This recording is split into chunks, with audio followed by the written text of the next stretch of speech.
Good evening, good morning, good afternoon, wherever you are watching this. We are back. It is myself, Anthony, Mike, the almost mediocre sports guys. We are back with you guys. Happy New Year. Hope you guys had a great Christmas. Hope you guys had a wonderful New Year's. Hope you guys all stayed safe out there. How was your New Year's, Mike? Everything good? How was the Christmas? It was not too bad, sir. And may I say real quick, belated Merry Christmas to you, and obviously Happy New Year. Same to all the folks out there. Hopefully everybody had a great Christmas and a wonderful start to their new year. Christmas was very good to me. Well, I should say, actually, I correct myself. It was actually very bad. I actually think I collected 2 lumps of coal. The plus side to this is that I will get the last laugh because, as we all know, coal transfers into diamond. So in about a million years, I will be a That's millionaire. true. So I will get the At last least you laugh. got less coal, than last year. Wasn't it double that last year or something? So, Yeah, I could go into more details, but my therapist says, let's just keep it in house and we'll work this out at some point. all right. Well, guys, welcome back. Hopefully, everybody has had a chance to catch up on the other streams that we have done, other podcasts for you guys. We're really having fun doing this. Honestly, once we get off of here, Mike and I will talk, at lengths about, what we've done here and how we've even changed some things. Hopefully, you guys have noticed the changes too when you're out there watching us.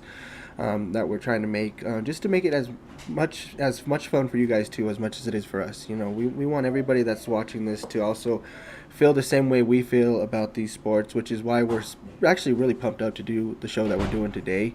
If you watched our last podcast, we talked about getting into my all-time basketball list that I had did um, and put together. So that was something that we definitely wanted to try to get out today. So we definitely are planning on going over the list. That's probably going to be for what more of the majority of the show, and then moving into probably talking about our top 5 players playing right now.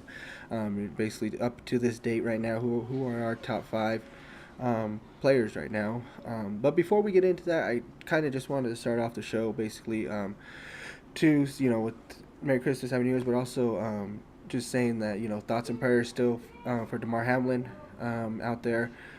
Terrible injury that he had suffered, but it seems to be doing a whole lot better. I know I just read right before we got on here him putting out an Instagram post, saying that he just appreciates love for everybody, and it's been great, honestly, to see the love that he's gotten from everybody and the prayers too, because this kind of makes you think more in depth about just sports and realizing that this is more than just a game sometimes for these guys out there. This is their lives at risk. They're supporting their families too while playing this game also. So Mike, I don't know if you had any input on that. I just kind of definitely wanted to just say that that no matter what, thoughts and prayers are still out there with him from us.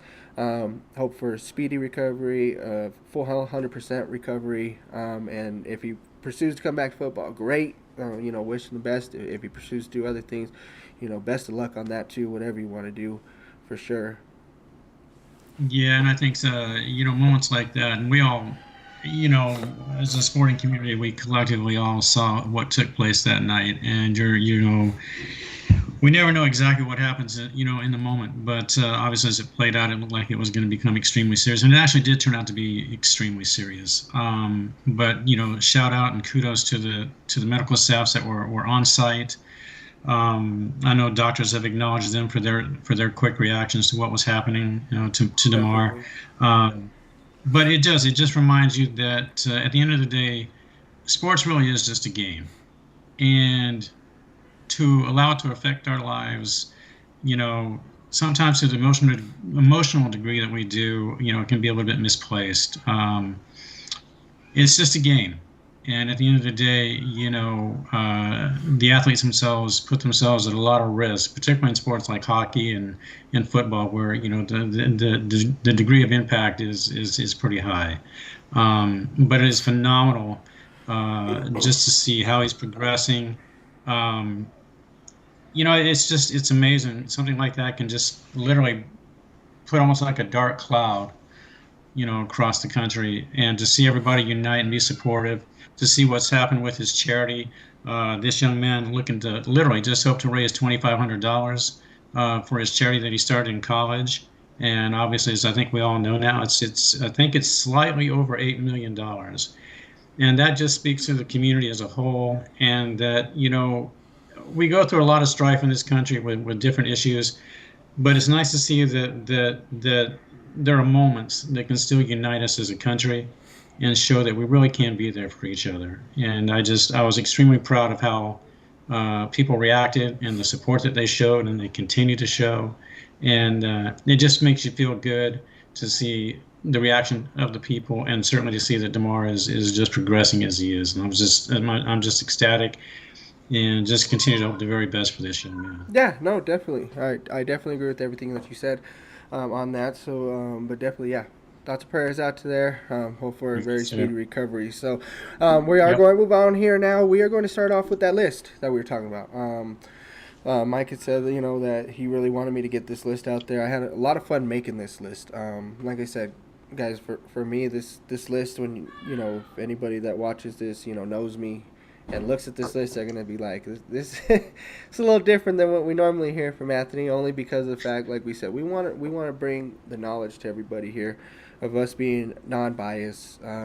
Just being able to put a list of this together like this and say, it ain't just about the only players that we like, or the only players that are talked into the media all the time, or things like that. So, um, we're gonna go ahead and start off right away with number 12, which this is basically a top 12 list, is what we've done here.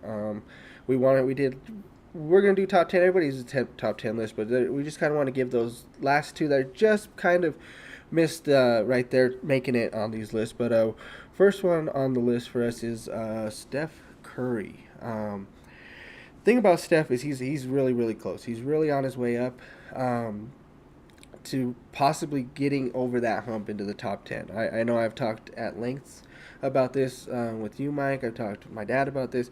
Just how close Steph Curry is to being not only just a top point guard ever, which I already assume he's top 5 in my opinion. I don't know where you feel. But also being in I the agree. top 10 of all time, he's right there on that cusp. What do you feel about him, Mike, at the 12? No, yeah, and I agree with you completely, Anthony. We talked about this, but away from the camera on numerous occasions, about how we both feel about where Steph is at, and I think 12 is a good spot. I know there'll be differences of opinion. People that watch, obviously, certainly people in Golden State, sometimes being the homer, so to speak, that can skew a few views, but.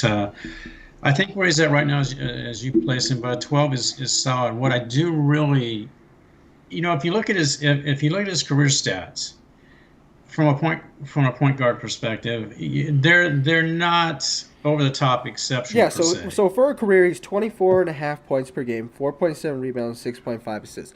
Um, for your true point guard, say, the assists would be down, but the points are up, because if you start thinking about players that playing, go back in the 80s and 90s, you're thinking about like the Stocktons, even Isaiah Thomas, things like that.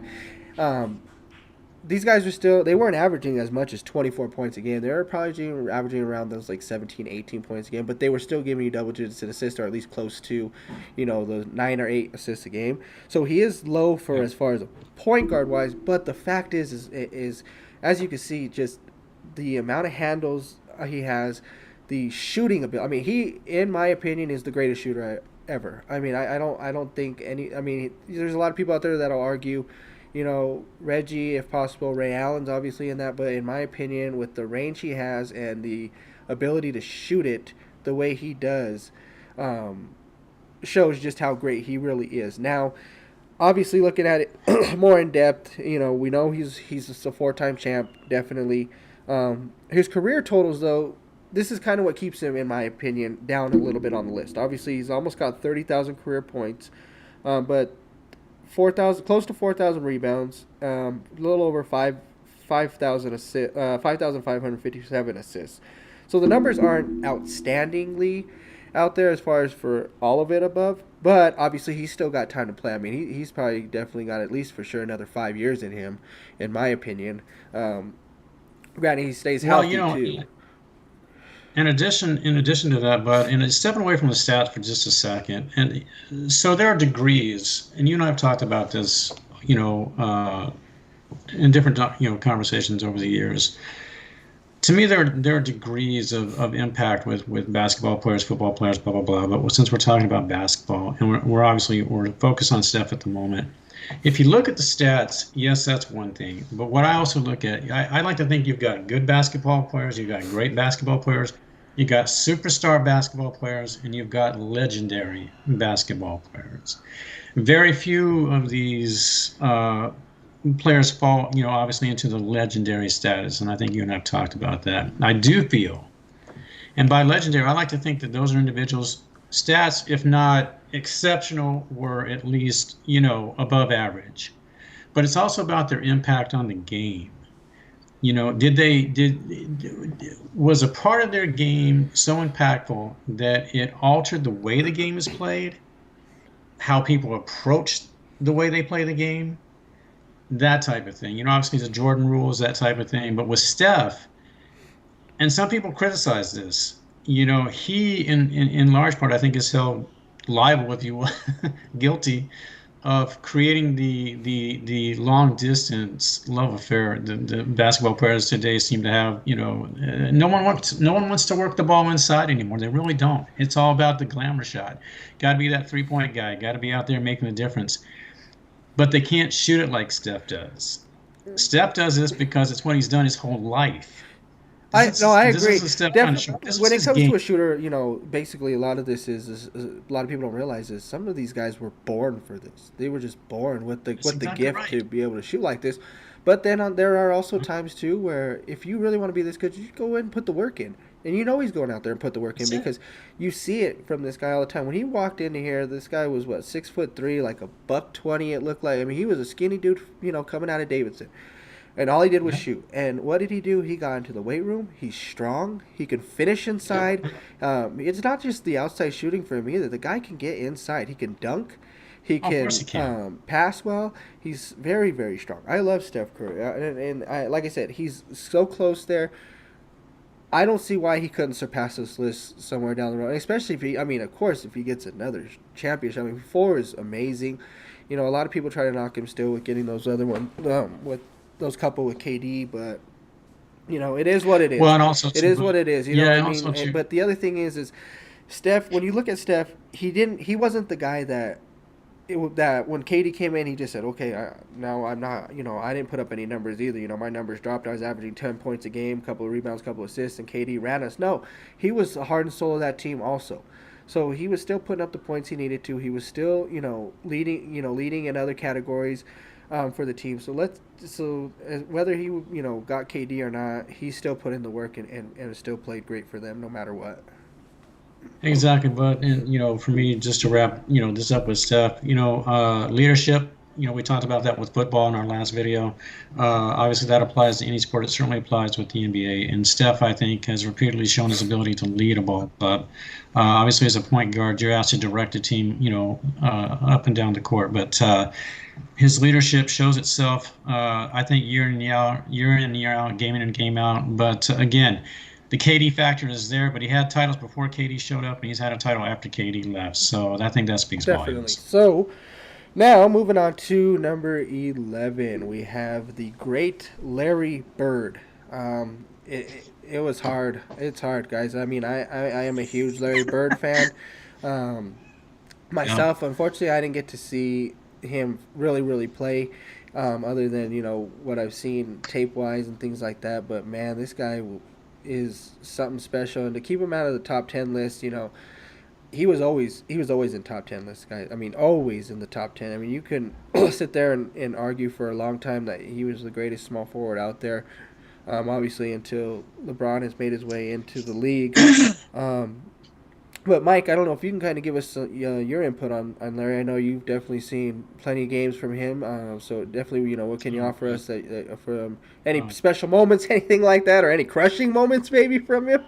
I'll tell you what. I can't think about Larry Bird and him on the court, whether it's watching a video or just thinking about him right now, and I don't get a smile on my face. I'll tell you what, bud. You know, we all know, especially if you're a basketball aficionado, that if you go back to the college days in '79, the NBA was essentially dying. The game had lost its flair. It wasn't appealing. It was methodical. It was slow. People were no longer wanting to show up for games. I think TV, popularity was dwindling. But out of Indiana State and out of Michigan State came two guys that the public, the basketball community, had followed, throughout the season. And sure enough, Magic and Larry wound up playing in the NCAA, championship game. So everybody knew what potentially these guys might bring to the NBA. They were just hoping they would. And obviously, Larry Bird being half of that equation, when they both came into the league, they did not disappoint. The game transitioned immediately, quicker, just more fluid. And it was amazing to see what they could do with the basketball. Because as you and I both know, just because you're great in college doesn't mean it transitions to the pros. But with these two, it did. And Larry, I'll tell you what, folks out there, if you're familiar with Larry, if you're not, hit a video, bring up some videos of this man. Yeah, no, And no, definitely. if you want to just if you want to be amazed by passing, if you want to be amazed by vision, skill, watch a couple of videos of And this this man. this It's and this wasn't absolutely a guy phenomenal. that was 6'2", 6'3". You're talking about 6'9", 6'10", Larry Bird or whatever like that. Shooting the rock.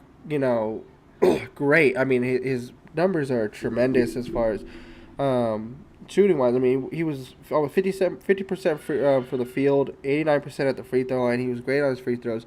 He was rookie of the year. He is a three-time champion, three-time all-defense also, guys. I mean, he did everything. This is one guy that did everything. 24 and 10. He did average a double-double for his career. And that speaks volumes to him also. I mean, 6.3 assists on top of the 24 and 10. He really could. He could do it all. And a lot of people want to knock him too because he played with the great Celtics team, but I mean, if you got the talent, you got the talent. Like Mike said, pull up a video if you haven't been able to see some clips of what Larry Bird has actually done. Even watch a whole game. Honestly, if you can find a full game of Larry, I'd rather say watch that than just watch highlights because you could see how well he moved even without the ball. And this whole Celtics team that he played with was tremendous. You did have Parrish, you did have McHale, you had DJ. I get it. They're all Hall of Famers. It's real easy. But the fact that he's able to average 24 and 10 with 6 assists on such a great team like that speaks volumes of himself also. But the fact is, he's just kind of missed that cuss. He's just barely missing that getting over. I mean, he's actually dropped a little bit on the list, but as we go on with this list, it'll kind of make more sense as to who's in there and as to why, Larry kind of gets knocked out of this. Absolutely one of the greatest trash talking Yeah, assassins yeah, to you're right. ever play the game of basketball. And I'll tell you what, folks, it's one thing, Anthony played basketball and that type of thing, and he played defense, so he kind of knows how difficult it can be to guard up against a guy who can shoot and likes to talk a little bit. But for Bird, it was commonplace to go out there and literally, tell defenders, this is what I'm going to do. I'm going to move to the corner. I'm going to get the ball. You're going to be guarding me, and I'm going to drop the shot right in front of your face, and I'm going to win the game. This is the type of things that would happen.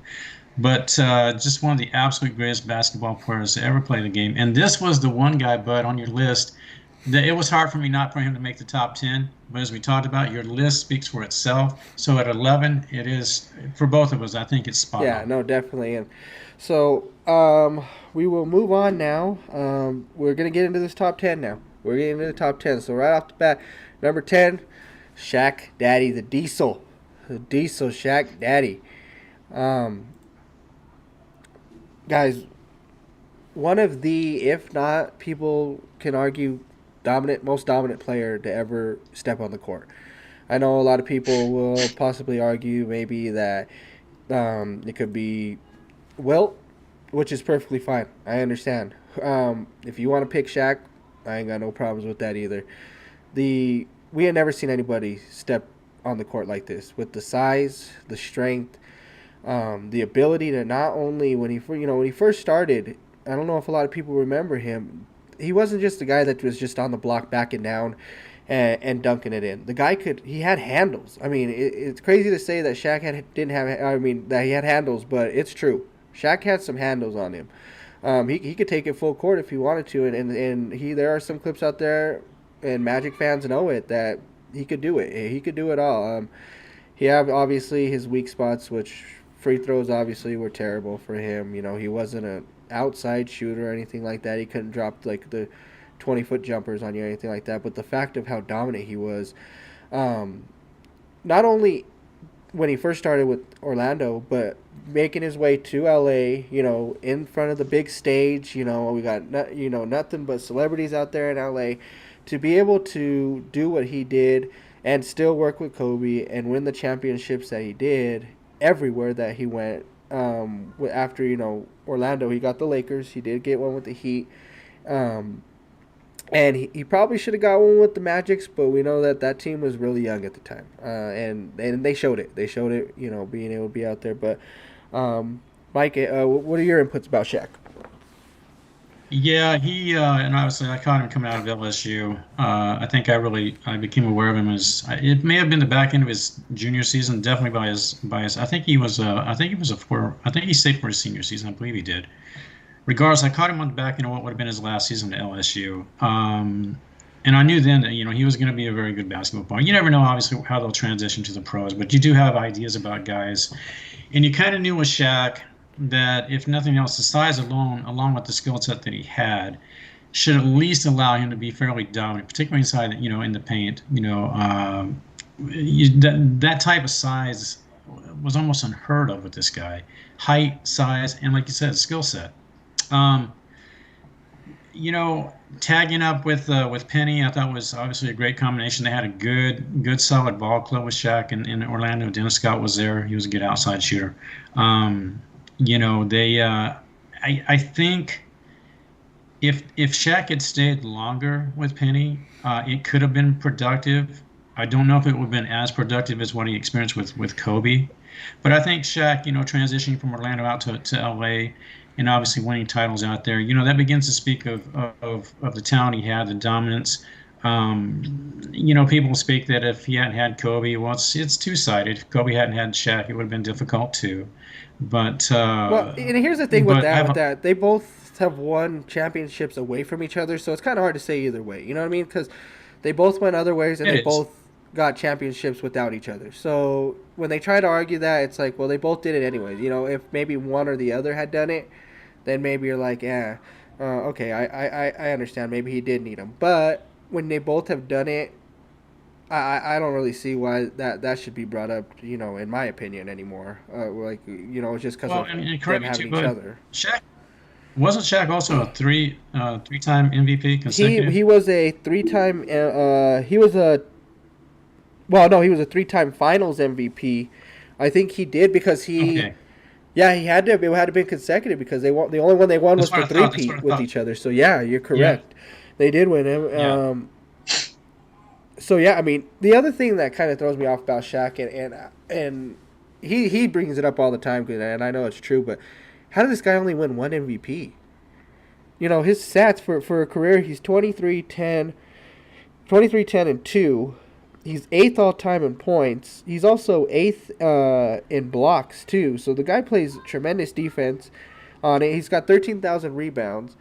I know when he was playing, he was, you know, averaging, you know, even 23 and 10. That kind of brought down, obviously, playing later on into his career, deeper into his career, you know, stats get dropped. But, you know, in his prime, he's like, you know, 28 and 13 easily. How did this guy only win one MVP? That just doesn't make sense to me. Well, hey, don't forget the 3 or 4 shattered backboards, too. Exactly. So, you know, somebody as dominant as that, and that's the other thing is, you know, when everybody says he was the most dominant player, well, this is why he's 10 on the list. Yes, he was. Yes, the stats show, how many points he has, where he sits all time, the fact that he's a 4-time NBA champ. He's also, 1-1 away from LA, so he got one with the Heat. But the thing is for me, if you're the most dominant player in the world, why did you not win more MVPs? This is kind of one thing that kind of keeps me a little bit down. Now, 10 on the list is not terrible, guys. I mean, look at all the players that have played. To make 10 on the list, I think it's tremendous. And I love Shaq. I think he's great. And one last thing I'd like to add with this in regards to Shaq, and I credit him with this acknowledgement that Kobe's biggest sticking point with Shaq was that if he had just taken it a little bit more seriously. Yeah. So to Shaq's credit, while he wouldn't admit to that initially, after they made peace with each other, so to speak, and now if you listen to Shaq speak, he will acknowledge the fact that Kobe was right. I didn't approach and again, very few people have ever approached the game like Michael has, or did, or had, or Kobe did. But Shaq, to his defense, did admit, I probably should have tried a little bit harder in the offseason, stayed in better shape, and we probably would have won more titles. Yeah. So I credit him with that. No, definitely. I agree. And he knows where he stands with all that, definitely. And I think he did too. Shaq's great, definitely. So moving on now to number 9, somebody that I really, really enjoyed watching, in my opinion. He definitely was a guy that came in, and I got to watch his whole entire career, even coming out of Wake Forest, and it's Tim Duncan. Tim Duncan obviously never left San Antonio, which is great. That's one thing that I love to see too. That's one thing I haven't mentioned yet, doing these clips, but so far, 3 out of the 4 that we've done, these guys were all loyal to their teams. Steph's still playing with Golden State. Larry competed in Boston his whole entire career. And this guy, Tim Duncan, I mean, what can you say? I mean, they call him Mr. Fundamentals for a reason. The guy is fundamentally sound. There's just no better way to put this. That is the most fundamentally sound basketball player I have ever seen. And, in my opinion, the greatest power forward to play the game. He's just amazing. With watching what he did, because the thing that makes it amazing for me with him is nothing was flashy about him. He just played the game. He just played the game. But you know what's interesting? And I didn't know this. Maybe you did. This is on a side note, so to speak. I didn't realize that, because I'm talking about just what you just said, but that come to find out that Mr. Duncan was actually one of the biggest trash talkers in the entire league. But he was, and I've heard some stories about the way he talks. And if you look at this guy, you would have never thought that, like you just said, but his demeanor never gave that away. But this dude was one of the biggest trash talkers. No, definitely. And it wasn't the fact that he would go off on you. It was just like, ooh, good try. Maybe next time. Ooh, yeah, he wasn't great with his trash talking in a sense of, oh, I'm coming after you, I'm gonna come get you, I'm dropping 40 on you tonight. He just played the game, and you never heard anything bad about him. He was. No. And you know what I did love, and this speaks to Tim. I love David Robinson coming out of Navy.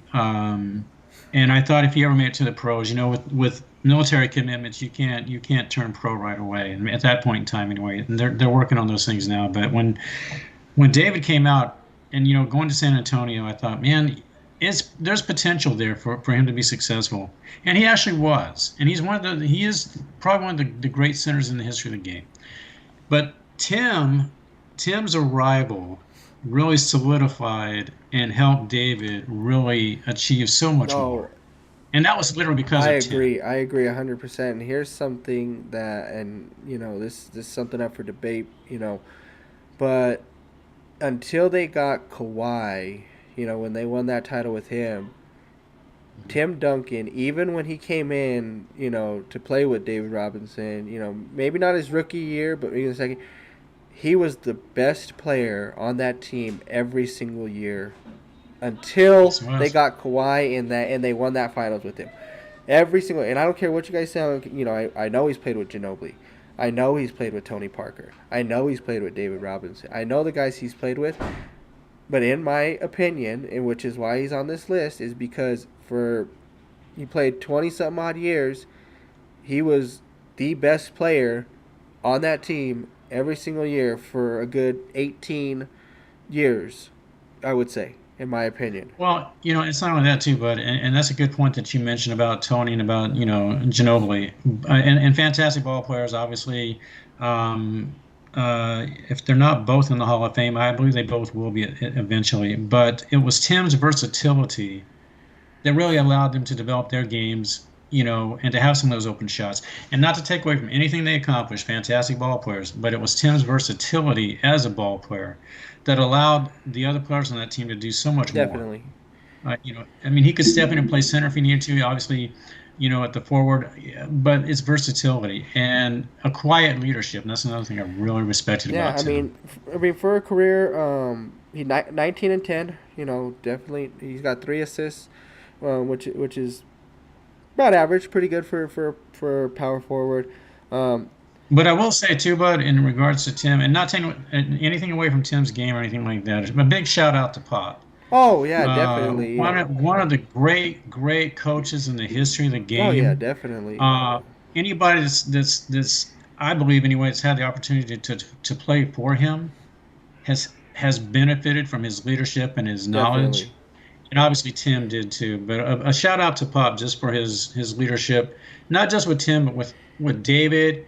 I mean, with the entire team through the decades. And obviously the guy is still coaching. But I love No, yeah, Pop. definitely. And like I said, just kind of going back to some of the stats for him, he's fifth in rebounds with a little over 15,000. He's also fifth all time in blocks with a little over 3,000, 3,020. He's obviously a 5-time NBA champ. That's great. That's That's some It rare air. definitely, it definitely is. It really And is. 5-1 record in the finals. He's rookie of the year. Also, and he's a 15-time All Defense. A lot of people think you're looking at Tim, and yeah, and 15 times. That's he's out there insane. scoring points for the team, and he's doing what he can on offense. He did everything on defense too. And when you talk about all around players, he's one of those. He's one of those guys. When you think who's an all around basketball player, and you make a list, Tim Duncan's gonna be on that list for you. Yes, sir. One of my absolute all-time favorite basketball players, on and off the Yeah, court. no, definitely, definitely. Moving on, number 8, we have the Dream, Hakeem Olajuwon. Hakeem Olajuwon, two-time, two-time champ, two-time Finals MVP, Back to back. back to back with the Houston Rockets. Um, Main reason that Hakeem's on this list is, for the people that don't know a lot about Hakeem, that never got a chance to really watch him, you're watching a premier center with point guard abilities. Let's just put it that way. Yes, Let's just sir. put it that way. Yes, sir. Premier center That's with nice, but I point like that. guard ability.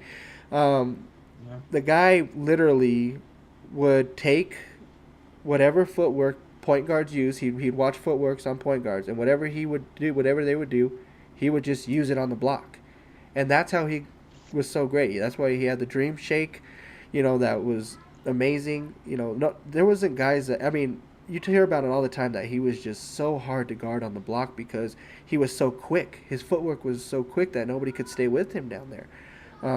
He was amazing to watch. Go ahead and kind of give some input yourself on Hakeem, Oh, Mike. but I'll tell you what, obviously, again, going back to college, I saw him at the University of Houston along with Clyde Drexler. Infamously, they're obviously attached to the quite possibly the biggest upset in NCAA finals history with North Carolina State. Yeah, yeah, yeah. Um, uh, you know, but two guys in particular that you knew would transition to the pros and they would be successful. And with Hakeem, it just screams success. And what was fascinating to me is this is a late start for him. I think, he really didn't become familiar with basketball until his Yeah. teens. He didn't grow up around this. And so he was still learning the game when he came and transitioned to the States. And as a matter of fact, still learning the language. So can you imagine? And you're trying to learn a language and learning how to play a sport and be effective at Right? it? But you transition to obviously, and again, they experienced the finals. He experienced the finals fairly quickly, along with Ralph Sampson, the Twin Yeah. Towers. It didn't go so well. I mean, a complete sweep by the Celtics, but that was quite possibly the greatest Celtics team ever assembled. But he had one of the prettiest turn moves I've ever seen in my life. For a guy his size, if he posted up against you, you could try to block him out, but if you didn't block, the inside, the guy could put a move on you that would just leave you standing there. He was it was almost artistic watching him play.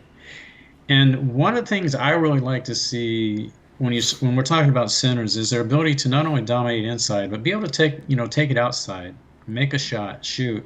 Be able to draw your defender outside and make them work it. Work for it if they're going to try to stop you.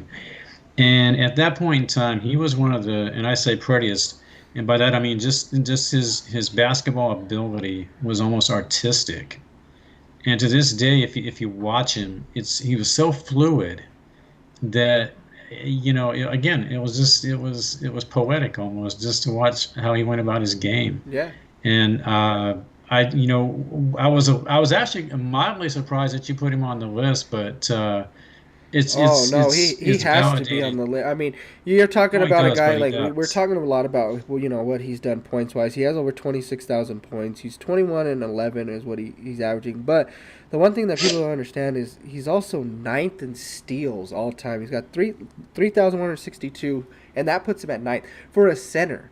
That's unheard of for a center to be in the top 10 in steals. It's crazy. So Yeah. not only, guys, was Hakeem a tremendous offensive player, like I said, he working on the block like crazy. The guy played defense. He's first all time in blocks, 3,830 blocks he has. He's a three-time block champion.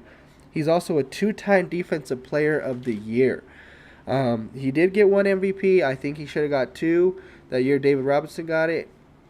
Might have been Hakeem. He Very doesn't he debatable. doesn't say he thinks David Robinson earns it, but we all know that he kind of gave it to David Robinson that day that he got his MVP trophy. He said he was gonna go get him, and he worked him. But um, obviously, the one thing that keeps me down for Hakeem being a little bit lower on this list, obviously it's 8, but why he doesn't maybe crack a top 5. His win percentage is low. He's only got a 59% win percentage compared to a lot of these other guys. Everybody on this list, I think, is at least 65% or above as far as win percentage. His win percentage is low. Um, he did get his chance to get two. He made it happen though. He was the guy on that team, and that's why he's on this list is because he was the main guy. He carried those teams to the championships, and he was the main. He won both. He won both MVPs for finals MVPs for in those finals. So that just shows how dominant he was. And that in one of those games was even against those series was against Shaq. So to be able to say that he dominated Shaq in a finals like that. Obviously he was still young Shaq, but he still went ahead and did it. And that's why Hakeem, in Yeah, my opinion, deserves to be on here because another guy just like Tim, another all-around player that could do it all. yeah, but the only lament I have regarding those Rockets teams, those two Rockets teams, is I would have loved to see them play the Bulls in a final. That would have been, I think that would have been a sight to see. Yeah, no, definitely. We'll never know, but regardless, where you position him is spot on, bud. Definitely. Uh, I agree completely. All right, moving on to number 7. We are taking it back.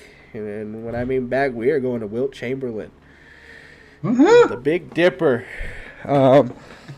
A lot of people that don't know, I mean, this guy is labeled as the most dominant player to ever play. I mean, all Still, you do is look at the stats. I mean, 30 points per game, 22 rebounds. He's 7th all time in points, a little over 31,000. First all time in rebounds with 23,924 rebounds. That is insane. yeah, With but he that, also he also holds a single game record for rebounds in a game at and 55. also according to everybody, he's scored 100 points in a game too. So that's the record too. Do we have film on it? No, we just have him holding a sign that says 100 on it. That's all we can go off of, and that's what we're going with. Yeah. Supposedly, there's at least snippets of a radio broadcast out there, but You I don't know, know. and once we find those for you guys, we will definitely throw this on here so we could tell because we don't want to give false information, but it's been going on for years. Hey, So real hey, it's quick, okay. We're fine with it. if anybody out there has validation of this, like a video, some radio broadcast, let us know. I mean, that would be awesome to hear. But guys, no, back to Will here. He was amazing. The only problem with Will in is the lack of championships. He didn't win a whole lot of championships, but the guy was dominant. You would for me, I feel like um, seven on the list. Like I said, if you're the most dominant player in the league like that, why are you not winning more championships? In my opinion, definitely somebody he played against. At the same time era, he was able to get a lot of championships. So you would think, why wasn't Will able to? I get that. In this era, it was whoever the Boston Celtics were playing, and it was whoever Wilt Chamberlain played for. Those were the teams that were good. Obviously this is we're talking about the '60s eras, things like that, where the league was small. So literally, it came down to the Celtics against whoever Wilt Chamberlain was playing for. Yeah, too, bud. And the other thing I would add, I know on the back end of his career, and not so much that it affects potential championships. What I do feel it affected was what his overall stat line might have read as, because on the back end of his career, he had some pretty substantial injuries. Especially looking at videos and stuff, you're seeing a man hobble up and down the court, and they didn't have the Oh medical yeah, yeah. knowledge that they had back then. But I do know, well, at least I do strongly believe that statistically, he suffered obviously on the back end, but just in part because of the injuries that he incurred throughout his career. That's a lot of players, we know Yeah. that. But just for what he did do in the period of time that he was out there, like you're talking about, it was amazing, Yeah, no, definitely. absolutely And I mean, stellar. I can understand having some of those injuries. I mean, when you're leading all time in rebounds and seventh all time in points, you're doing a lot of work out there. So, You I got, mean, he's also 11-time rebound champ. I mean, 11 times he's done that. He was also rookie of the year. He was definitely a rookie of the year. He's a 4-time MVP.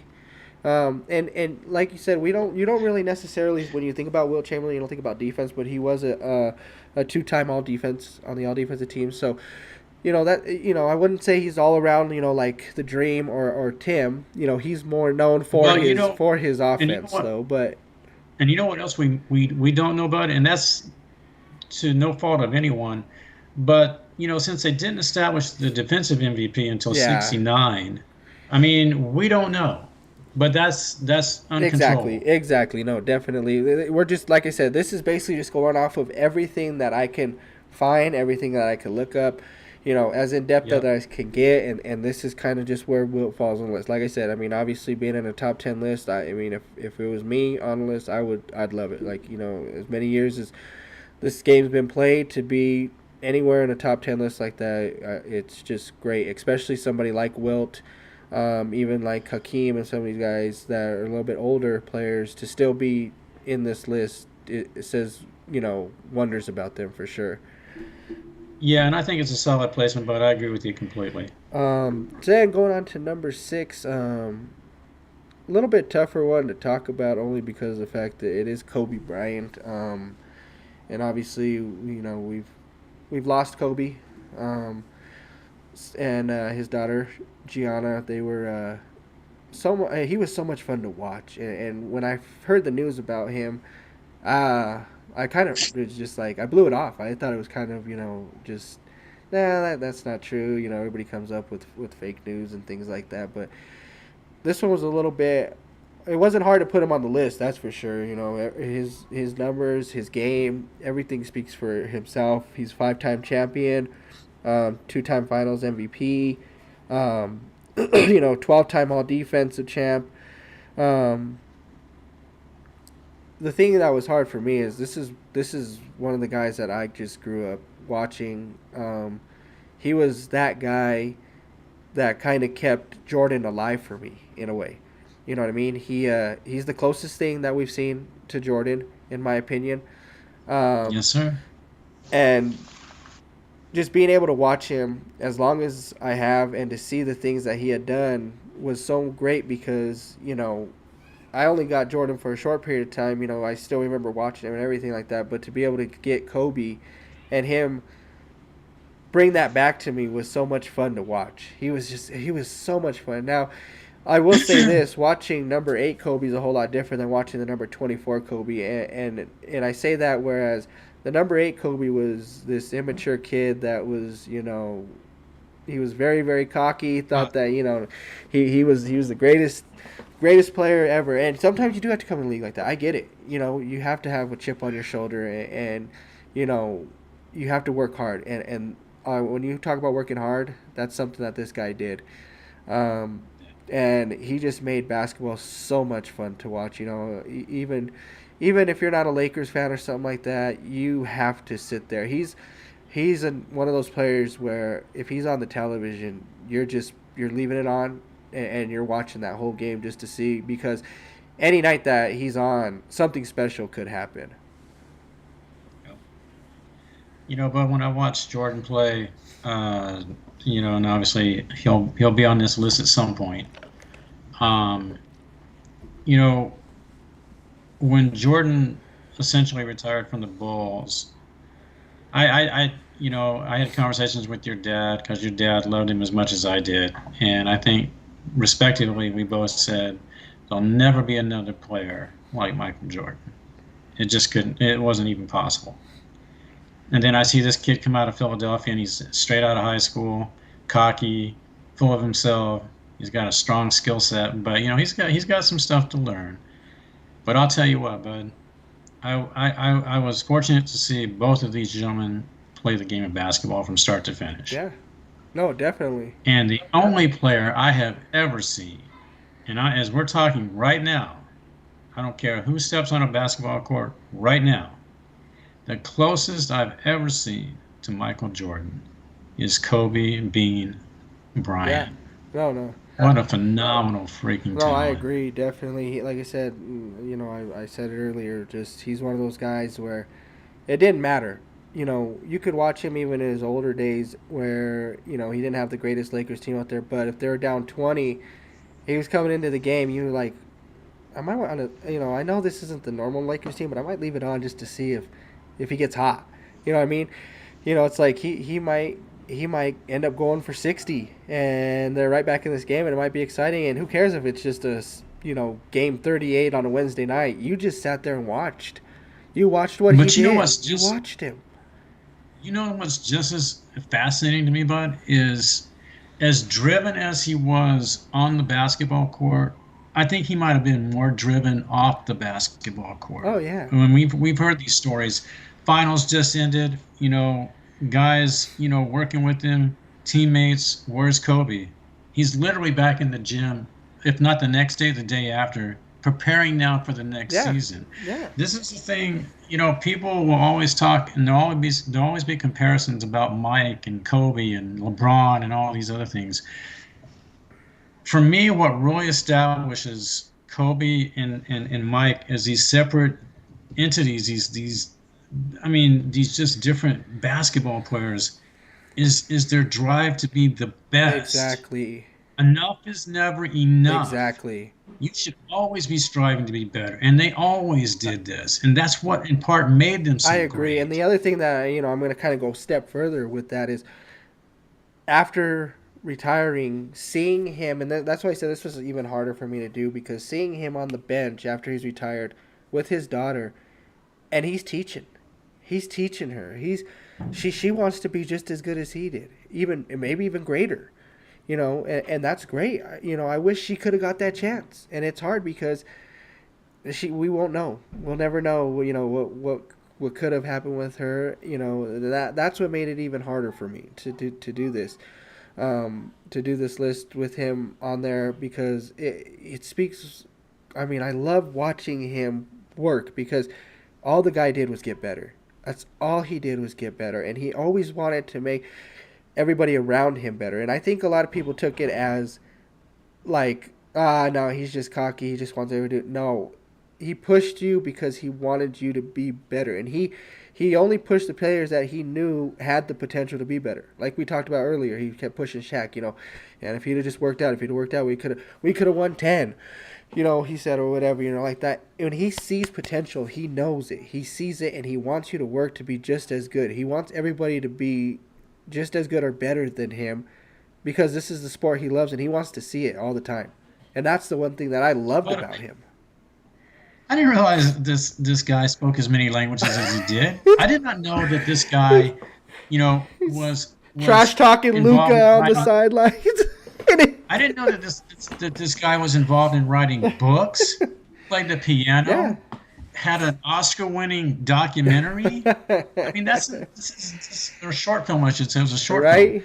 I mean, this just shows you the different degrees of this person that existed away from the court. But it also speaks on his Yeah, drive. no. It wasn't just basketball; it was life. Definitely. You know, and how can you not respect that? I mean, he's just one of those players you'll never forget as long as you live. Definitely. I agree. All right. Well, we are going to take a short break and come back and do the top 5 list. So stay tuned. We will be right back.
All right, welcome back.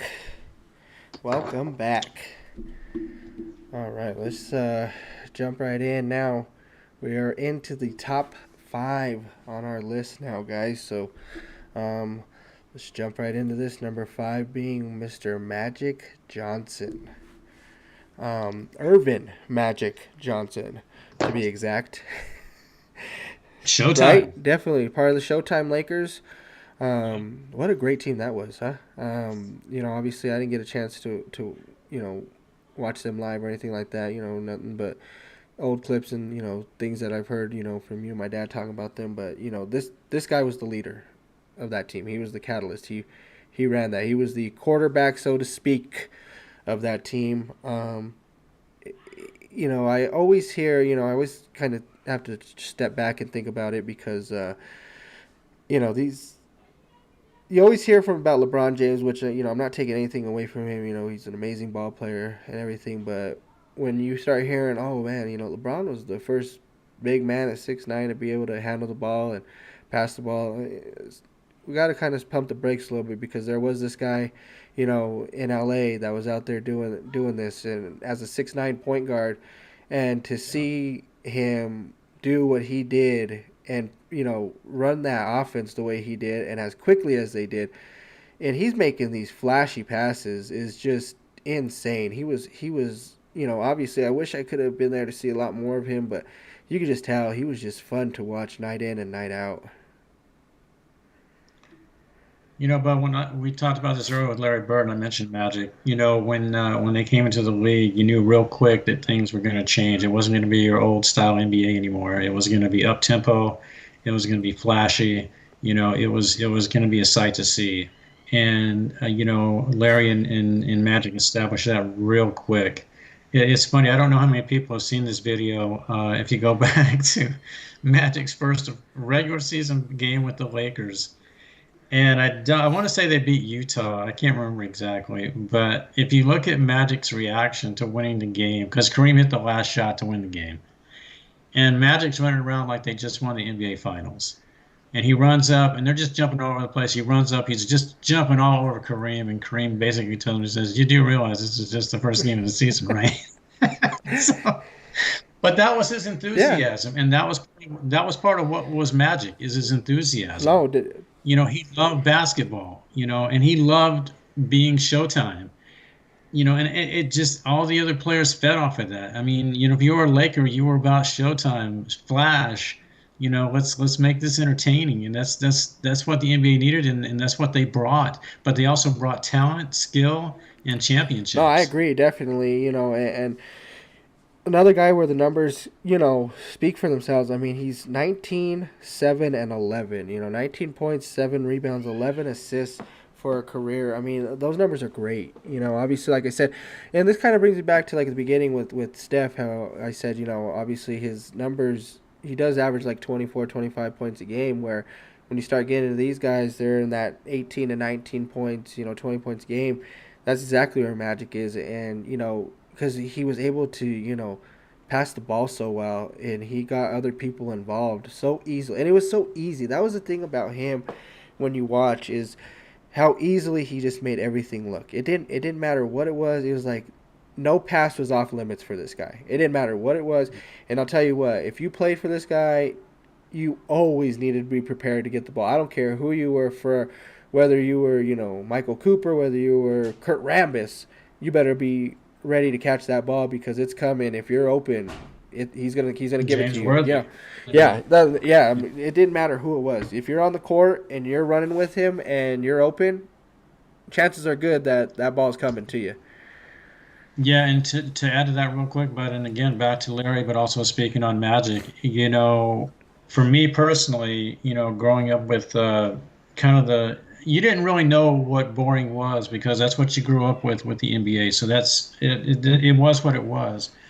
But you see these guys transition to the pros, the up tempo, the flash.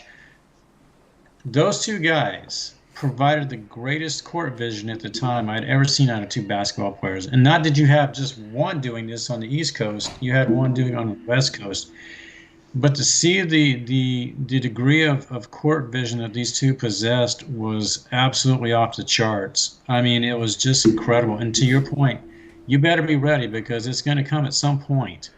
But there's expectations to that. Magic wanted you to be at the top of your game. That's how you win, and that's what these guys were about. And Magic obviously was very much about that. Definitely, definitely, I agree. And like I said, him being five part of the list is, I mean, in my opinion, he's the greatest point guard to ever play this game.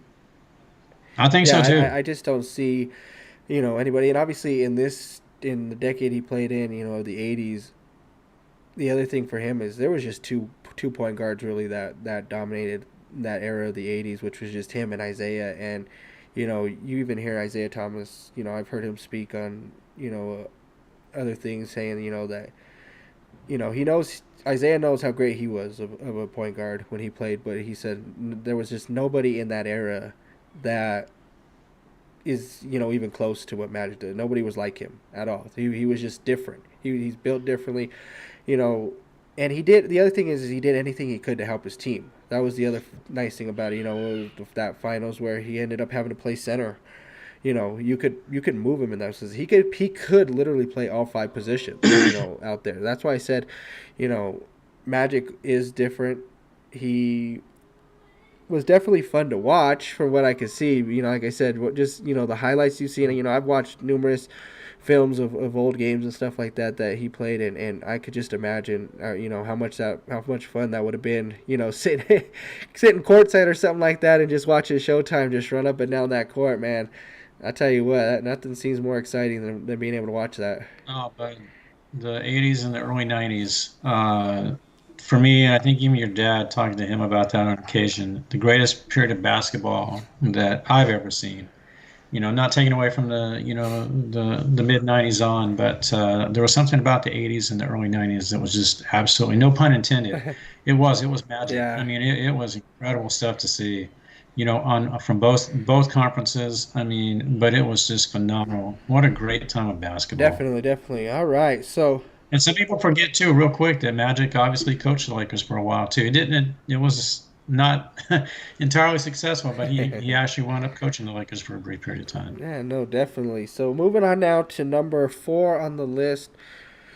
Going back again, got an old timer. We got Mr. Bill Russell, Mr. 11-time NBA champion, 5-time MVP, second all time in rebounds, a little over 21,000.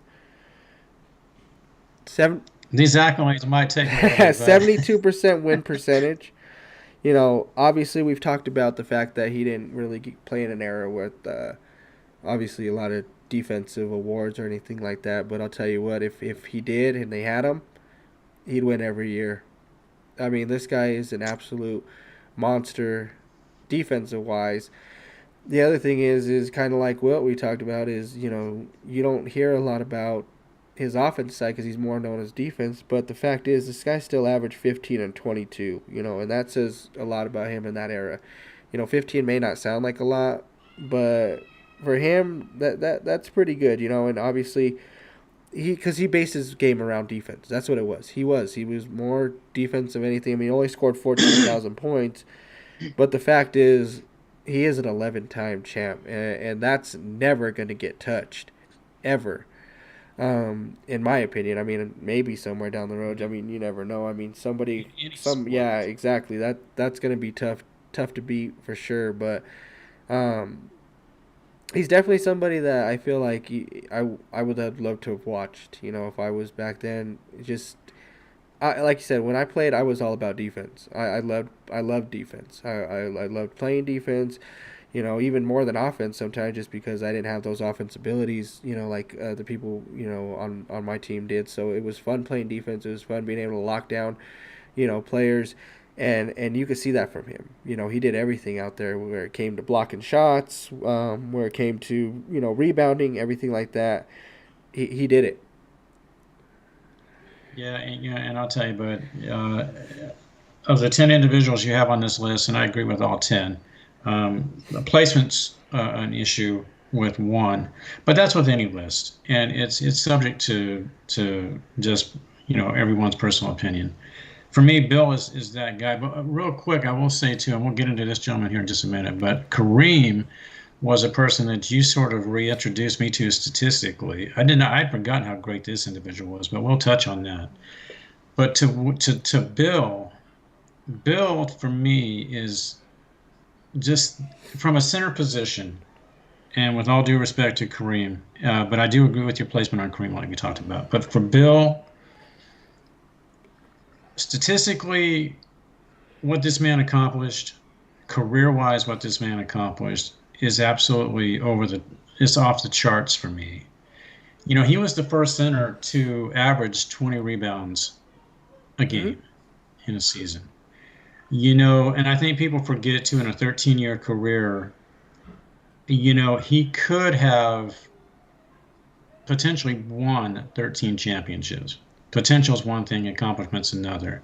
You know, ironically, Wilt took him out with the Sixers one year, so he only made it to the conference finals in 57, 58, 57. St. Louis beat the Celtics, but also they beat them 2-4 in the series.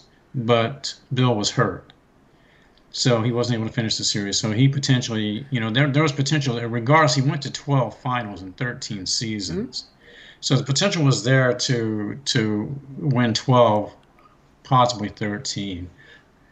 Another impressive aspect of Bill's career for me was that on the back end of his career with the Celtics, his last two seasons, he also was a player coach, you Mm-hmm. know, coaching them, playing with them, directing them to two championships. A feat never accomplished. You know, we can say Phil Jackson, and I get it, but Phil Jackson, not with the accomplishments of Bill Russell, but as a coach, he's right there at the top. Um, but just to watch what this guy could do, and you're also talking about a five-time MVP. Um, and another stat that people forget about in Game Sevens in the finals, he was 10-0.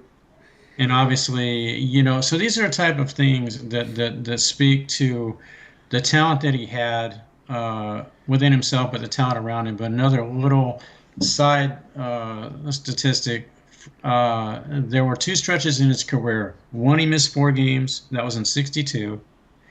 In '69, he missed 5 games. Wow. The Celtics were 0-9 in those 9 games. Wow. So, with the talent surrounding him, it speaks on how crucial he was to their Exactly. success. Yep. That without him out there, they struggled to win. I absolutely love Bill Russell, and I am so appreciative that they honor him with his name on one of the awards given out each Yeah. No. season. Definitely. I agree. For sure. For sure.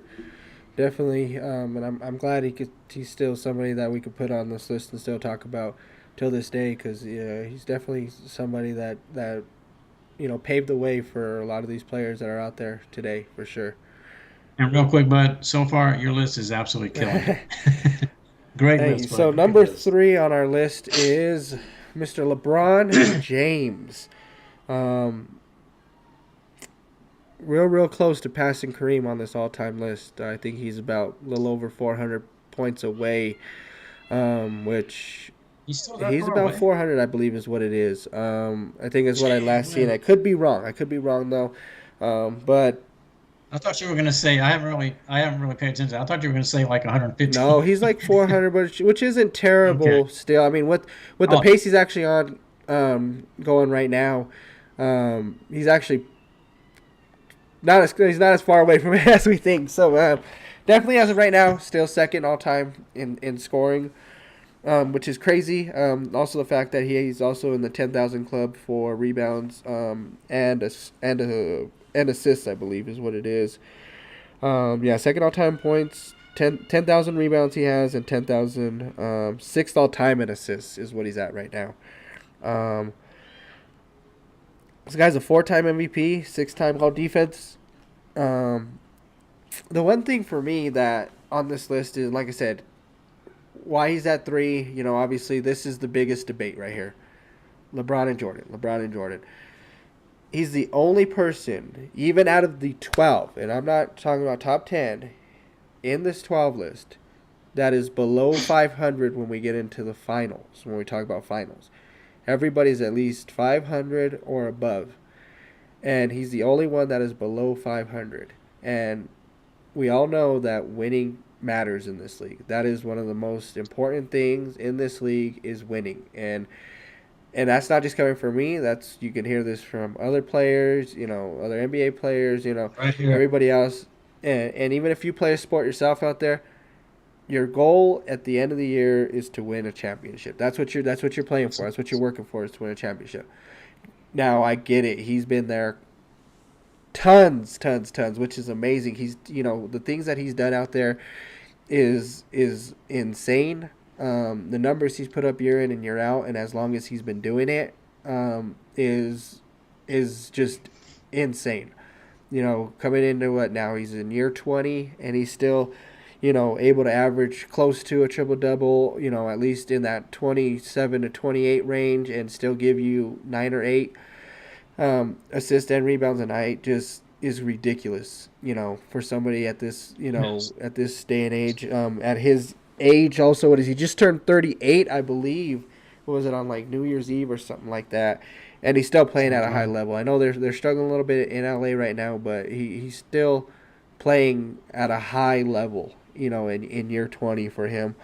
Um, to be able to say that he's, in that 10,000 club in rebounds and assists is insane. And I've told you about this.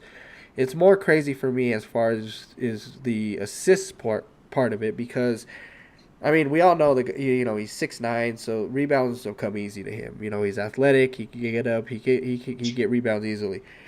But the fact that he is in the 10,000 club in assists is pretty impressive. And we talked about Yes. earlier, and I said it before, is I believe he's, in my opinion, the second greatest passer of the ball, because I still believe who number 5 on the list, Magic. I still believe Magic's the greatest passer I've ever seen the ball. But as far as passing ability and doing what he does, at a high level, he's second on my list as far as just being able to get everybody involved and things like that. Um, it's pretty impressive, in my opinion. Yeah, I know it's so commonplace now for the kids to come out of high school, forego the college experience if they, if they believe they're that talented. So it's much easily is more easily done now. Uh, Back when LeBron did it, you had LeBron, Kobe, Moses Malone, Kevin Garnett.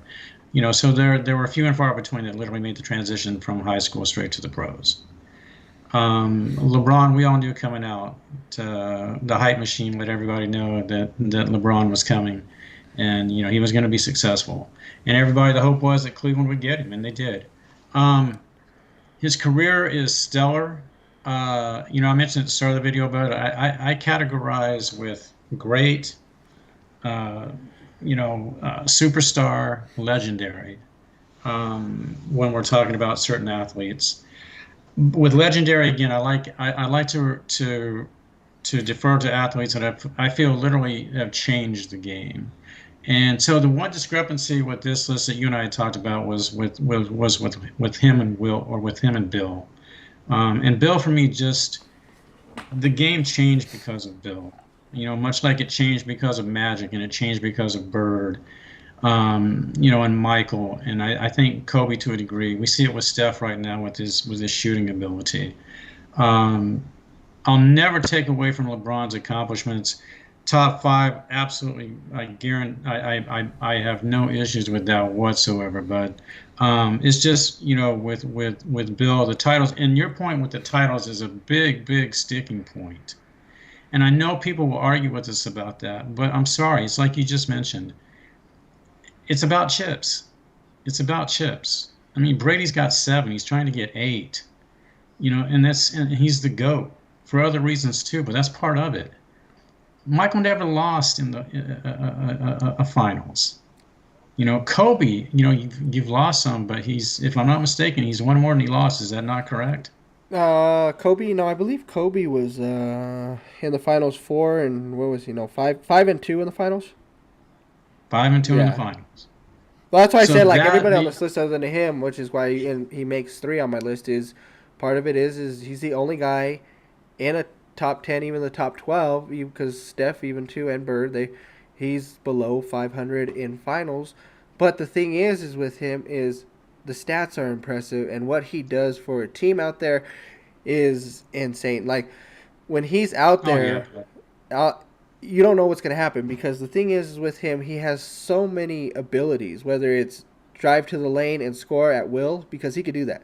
He's one of the greatest drivers to the hole too. I mean, on top of being one of the best Oh, passers, agreed. so Agreed. he could score at will inside. His shooting ability from 3 point line has never been great, but that's fine Mm. because if he doesn't shoot from outside, he knows he can get to the bucket. You know what I mean?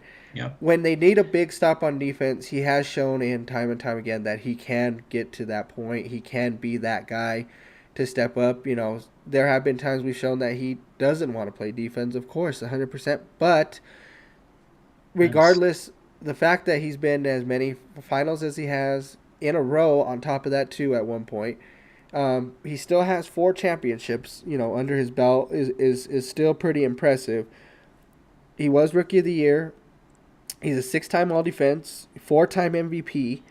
Obviously we know he's got the turnover problems, but I mean, in the Mhm. end, you know, he's just the. I think the problem for him with his turnovers is just he carries that ball too much. He's got that ball 60 to 65% of the time in his hands when he's out there. I mean, you're going to turn over the ball, more often than not. But the fact is like you said, it does come down to winning. It does come down to, that's one of the key things. Like I said, at the end of every time you're playing, no matter what sport you're playing, your goal is to try to get yourself a championship. And not to say that 4 is not bad, because there's plenty of guys on this list that have 4.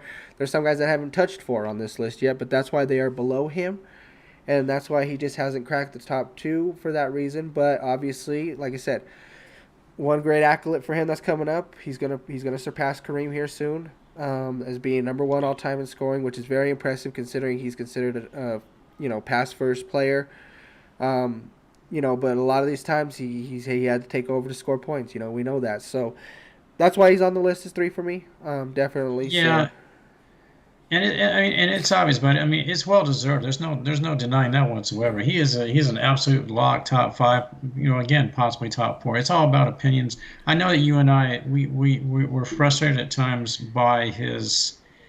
You go to this team to that team, hmm almost like you're chasing titles. Whereas with Michael and Kobe and a few select others, they remain with their hmm teams. Magic and Bird. I mean, these are guys that went through the lean times. You just have to find a way to make it work. And eventually, if you push hard enough and the organization does right, those opportunities should come to you. And I just think it just puts a degree of negativity on him in regards to how he's approached those titles. I fully believe the first final that they went to with Cleveland, he carried the Cavaliers all the way to the finals against the Mavericks, and it just wasn't enough. And the one that they had, obviously, where they beat Golden State with Kyrie, LeBron was the driving force behind that. Kyrie was a huge part of that, but LeBron was the driving force. But when you talk Miami and you're now obviously talking about, the Lakers, it's a little bit of a different deal. But if you put that aside, if you look at his personal accomplishments like you're talking about, it's hard to look at that and not say this is if he's definitely top five, possibly top four, and some would even say top three. definitely, So, but he belongs. But bottom line, definitely. So moving on now to number 2, we are moving on to Mr. Kareem Abdul-Jabbar, also known as Lou Alcindor, too, to some people, if you remember him. and holding up possibly the greatest shot in the history of the Yeah, game. definitely. A little thing called the sky hook. Oh yes, Boy, what an sir. amazing shot! I'll tell you what, that right there, ladies and gentlemen, you can go out there and you could try to, you know, do that over again. You could do your best to practice that shot, but I'll tell you what, he was born with that shot. I'm sorry, but But that's not even his greatest he was accomplishment. He born was with that fantastic. shot, ladies and gentlemen. That's I mean, let's just put that all out there. I don't think if it was that easy to do, I'm sorry, but it would already be been done by somebody else in the league, and they'd be hitting that shot all the time. But yeah, the most impossible shot to block, to guard, and he was on point with it. Obviously, everybody knows Kareem as being the man in UCLA. He got himself a championship in Milwaukee early in his career, and then obviously moving into to Lakers, that's where he really just went off from there. Not saying he wasn't great in Milwaukee, because he was. His numbers are just as outstanding in there too. But obviously 24 and 11 for a career. Obviously, right, like we talked about with LeBron, he's obviously first right now, all-time scorer, which is tremendous. He's also third all-time in rebounds. That is crazy, and third all-time in blocks. So, first in points, third in rebounds, and third in blocks all-time. That's insane. That's insane. And It at, is. at It's and at the crazy. center position, to be able to say, I'm going to do it on offense, and I'm going to show you guys I could do it just like that on defense. Hey, bud, how many years did he I play? believe it was 20. I believe. I Is it don't. was it I 20 even? think so. I don't have the actual stat right here in Okay, front of me on the okay. years, but I think he did get into the 20 range. I think so. Okay.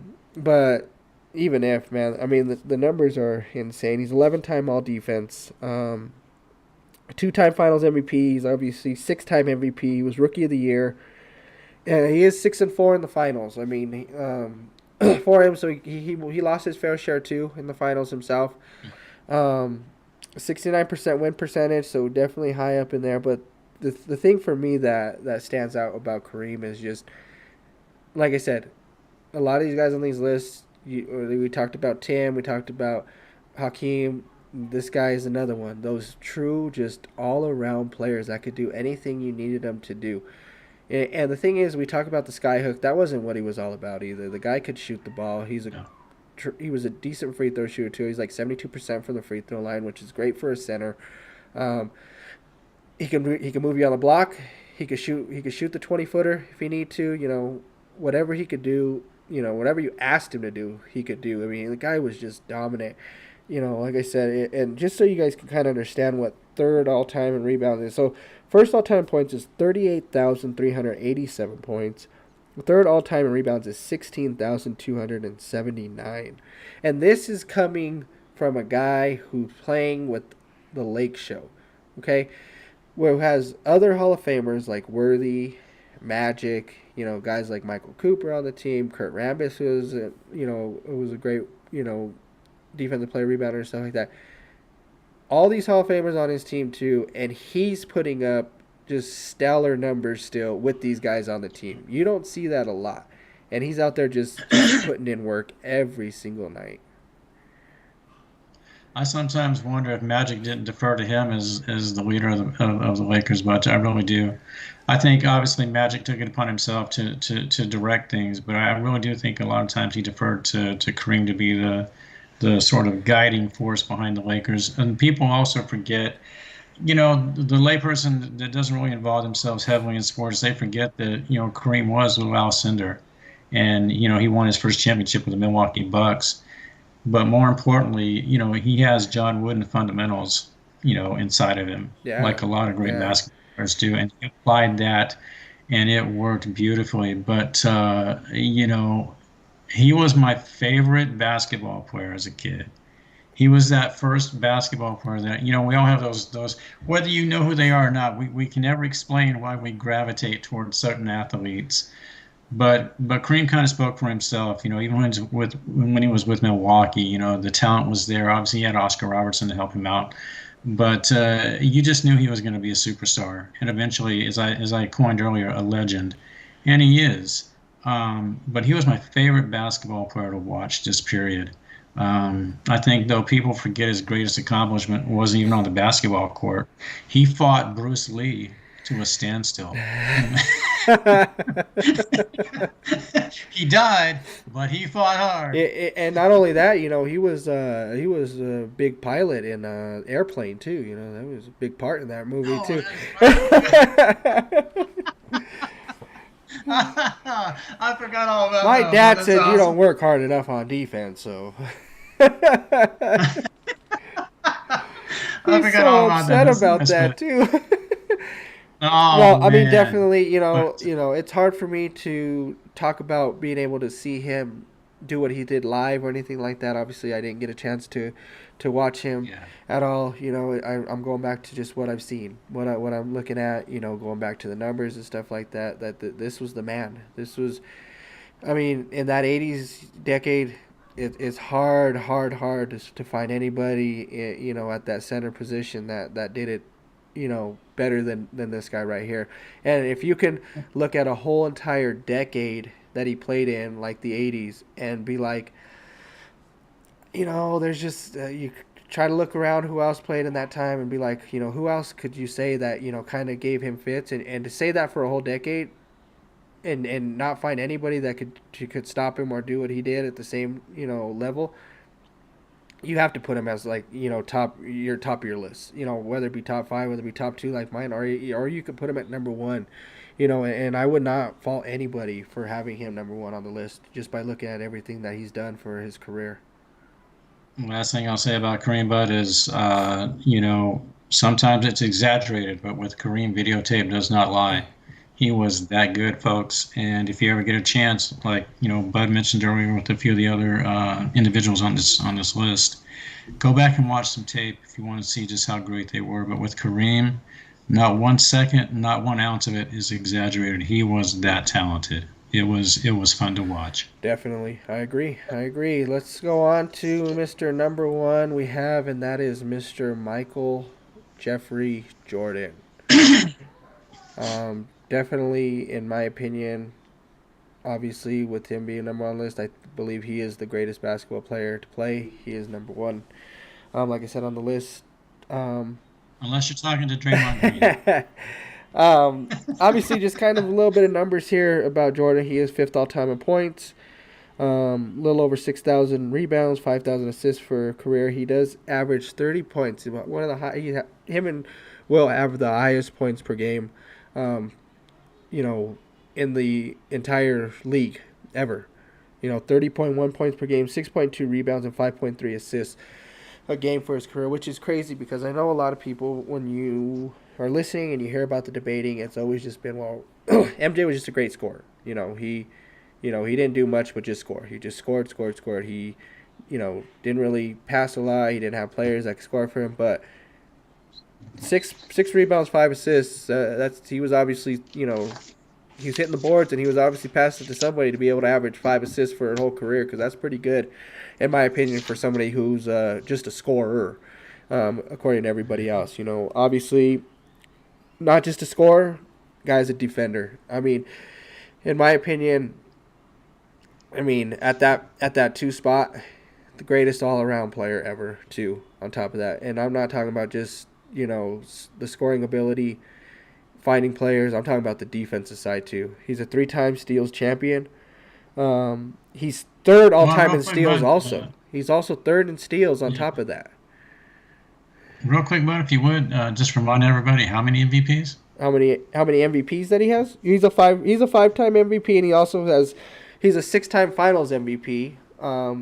He's also a 1-time defensive MVP. Yep, and Defensive Player of the Year he won. He's also 9-time All Defensive Team. He's also had 2 three-peats. Nobody has ever touched that. Well, the 2-year break. Yep, break exactly. If we have back, which people always argue and say, maybe he could have won 7 or 8. We don't know. Maybe he does. Maybe he doesn't. Maybe he finally gets his loss in the finals, because on the other thing that we haven't talked about is he's 6-0 in the finals. He never lost the finals, and on top of being 6-0 in the finals, he never saw a Game 7. Nobody ever seen gave Jordan a deciding game. He doesn't need that 2-year gap. Yeah, but he doesn't need that 2-year gap to justify how great he was. 6 is 6. He doesn't need 8 to be this or that. No, definitely not. And obviously, like I said, you don't know whether it hurts or helps his career, because if, say, he does, not retire and he plays those years, what if he loses 2 in that finals, or what if he doesn't make it? That's the other thing that people are that get into me is about these debates is they always want to knock right off the bat that, oh, well, he was out in the first round when he first started, and that's fine. That's perfectly fine, because all it shows is that he got better. He pushed himself. He pushed himself to get better every single time until he finally realized that he could do what he needed to do to beat these teams. And when he got to that point, he made sure he took care of you before it got to any deciding games too. That's very impressive. To never see a Game 7 might be one of the most impressive things I've ever seen, in sports history. That's insane to not ever see a Game 7. He never once wondered, man, I could go home tonight. This is it. I might be going home tonight, when it came to the finals. He never once had to wonder if he was just gonna if this was the night that he just didn't win a finals. That's very impressive. Well, and then you get those arguments. Well, Mike was selfish. It was hard for him to defer and allow somebody else to take the shot. Really? So Steve Kerr, game-winning shot in the finals, wraps up the series. John Paxson, game-winning shot, wraps up the series in the finals. It's things like that. And of course, Jordan, took a few game-winning shots. We know that, especially against Utah to wrap up his sixth championship run with the Bulls. But well, Jordan can't shoot the three, really. 6 threes in the first quarter against Portland in the NBA Finals. Jordan didn't have to brag about his accolades. It was all there for you to watch in person. There was no need. No, I agree. He went. I mean, you hear these stories about the Dream Team and these guys. I mean, it's Bird and it's Magic and it's all these other guys talking about.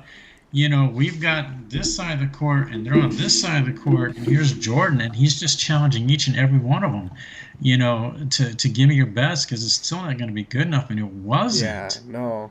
I'm sorry, and I know people, you and I both know that a lot of people favor LeBron over Mike, and that's fine. But I just can't allow that perspective is correct. It's not. The stats you just mentioned, Buzz, speak for themselves. And, it's just, there's absolutely no contest attached to this for me. I mean, the drive that the man had to get better, to be better, there's nothing like that. The only person that ever remotely came close was Kobe. Yeah, no, I agree. I'm sorry, it's just not I agree, there. and like I said, the funny thing is for me, and this is why he is, on this list. The number one for me is it goes back also to the loyalty portion of this too. Is Yes. it's so funny because obviously other than like Kareem and Bill on this list and things like that, but obviously Bill has his 11 championships, which he surpasses him in that. I think Kareem has 6 also himself, but he also had them with other teams. He had to get one with Milwaukee too, that's where he started. It's fine, but he moved over to Lakers and got his extra one. You could say all you want that he got knocked out in the first rounds, fine, whatever, but he also didn't get knocked out of the first rounds in those and find his way to, whether it be Detroit or call up Reggie and be like, hey, maybe we should team up or something like that. He stayed in Chicago. He had the team that he had, and he just kept working and got better. That's all they did. They got better as a team. They worked hard, and that's how they became champions. And he didn't have to go and find a different team. He didn't have to go out there and team up somewhere else. He just worked. And then not only that, he made his players better too. You know what I mean? When they see that somebody's driving as hard as he is to win basketball games, and it's not just win championships, it's winning basketball games. It's going down to game 1 to game 82, and every single game between there, winning. They want to win those games. He wants to win every single game. I'm pretty sure if you asked Jordan, he probably was upset even when they went 72-10. He probably wanted to go 82-0. Because he wanted to finish he wanted to finish undefeated. He don't like to lose. He's a competitor, and he'll compete at every single thing possible. And that's the thing that I love about him. He's all around. There's another all around basketball player again. You know what I mean? You look at this list and everybody on here is close enough to be an all around ball player for sure. But for him to do it and do this, at the level he did, for as long as he did too, and he did it to everybody. That was the thing that was fun to watch, is everybody has Jordan stories. That's the fun part is, you hear all these stories about whether he trash talked him, whether he dropped 50 on him, whether you seen him dunk on you, whatever it was. All you hear is Jordan stories, and you just hear about just how great he was. And I can only imagine what it was like to be on that court playing against him, just to be. I'm sure you catch yourself every once in a while just looking and being like, I kind of watched that play rather than playing defense. I kind of watched him more than anything. But very few athletes in sports, whether it's football, it's basketball, it applies to hockey too, baseball as well, but I'll use basketball and football as the primaries here. There's very few athletes that come along in a lifetime, that when they're on the court or they're on the football field, that if they have that last possession, that you don't feel like the game is going to be won. Whether it's John Elway with a 98-yard drive or it's Michael taking the last shot against Utah, very few athletes carry this type of fear. And I'm not talking fear within themselves. I'm talking about fear from the opposing team. That's greatness. We talked earlier about I talked earlier about legends. Legends are defined, and for me anyway, by their drive to win, how they potentially have altered the way the game is played, how other teams approach them. Jordan had rules created simply for him because he was that big of a threat. The Detroit Pistons, we're not repeating any, we're not, this isn't some epiphany here. So we're not stating something that hasn't been said before, but the Pistons had to develop these rules just to get to make sure that the Bulls didn't overtake them, and eventually it still didn't work. He still managed to find a way through.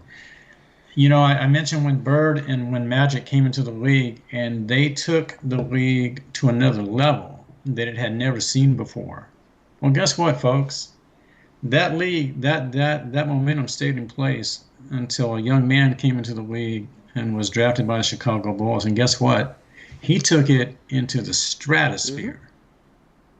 They had never seen an athlete like this. The sporting world was hard pressed to have seen an athlete like this before. Yeah, no, definitely. And he just continued to ascend. And you can speak on LeBron if you want to, and that's fine. I'm not gonna. I don't think either one of us just want to spend endless hours debating with people about the greatness of LeBron over Jordan. But you can say what you want, but LeBron's never had rules created to defend him. Maybe he didn't have to, I don't know, because that's the way the league is formatted now. I don't know. I just know that Jordan never chased titles. Jordan had people wanting to come play with him. He never went to play with other people. And that speaks volumes too. It's about what you mentioned earlier. It's about being loyal to a team and building through the draft and through your own ability and the team around you and the coaching staff that you have.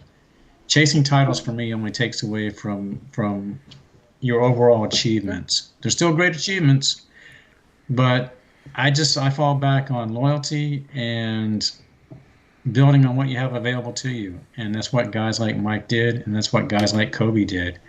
And for me, like you just mentioned, Bud, Mike will always be the greatest basketball player I've ever seen in my entire life. Yeah, definitely. I'm the same way too. I've seen some tremendous players in my life. Like I said, obviously Kobe. Going back to that, Kobe was the guy for me that came closest to being Jordan. But with even that being said, there's only one Michael Jordan, and just what he did out there and how he did it every single night. And the other thing is he did it on both sides of the court every single night. And he played 82 games every single year unless he had some sort of injury or something like that.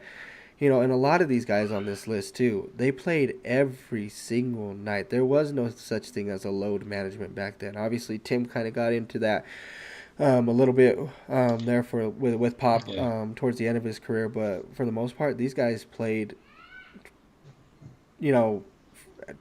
high levels for plenty of years. I'm talking like at least 10 to 12 years, high level for 82 games. These are what these guys did, and that's why they are on this list for sure. So definitely reach out to us. Let us know what you think. Let us know maybe your list too.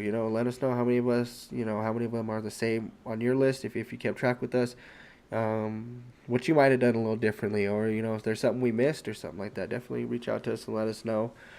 Looks like we'll probably be on here for about another 15 minutes we got left. So we were going to kind of dive into our last little bit here after this. Just kind of talk about, since we did a list of like all times, we kind of want to get into today's game.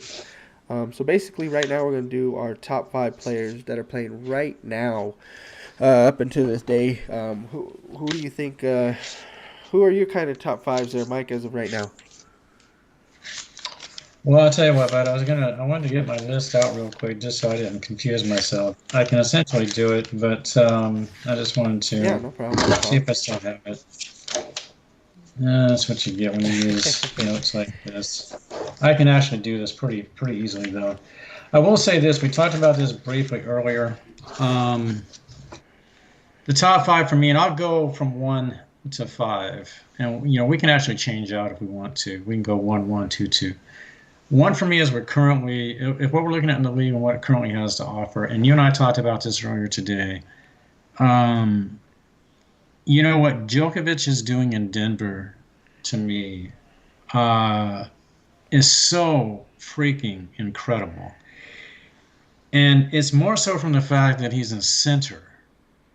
You know, I'm hard pressed, Bud, and again, we've talked about some different things, but I'm hard pressed. I've tried to go back and compare him to other centers, and I'm talking way Yeah, back. yeah, But I tell you what, Bud, his court vision is point guard esque. For a guy his yeah. No, size, no. to, and to direct. I mean, he can direct his players into position. It's almost like being a court Yeah, coach. It's mind-boggling to me that he knows the best position for his teammates to be in to help them be successful, for the team to be successful.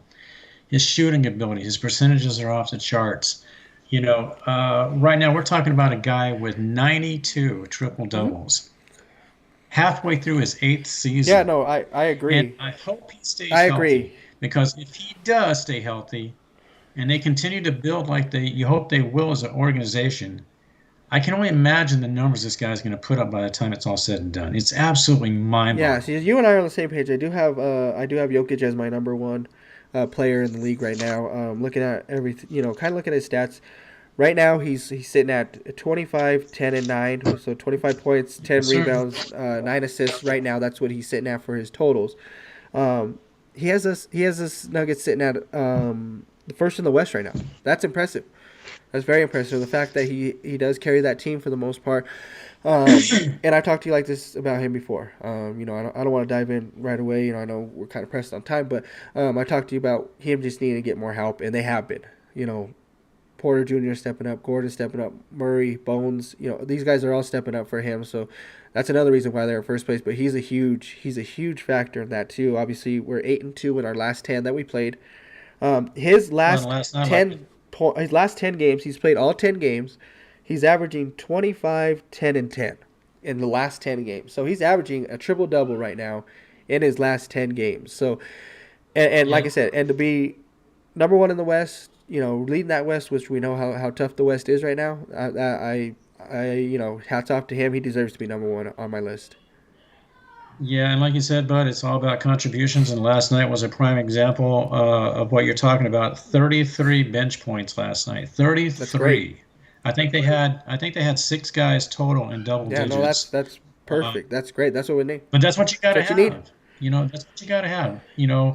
And if the other guys, will just continue to step up, they can make that run that everybody's been expecting. So I do. I hope it works. But right now, this guy is just simply amazing to Yeah, me, and I just can't wait to see what he does with the rest of his definitely, career. definitely. Who do you have two on your list? Another guy that, and I think both guys fly under the radar. I still think Joker, even with his two MVPs, I think he flies under the radars is just how great he is.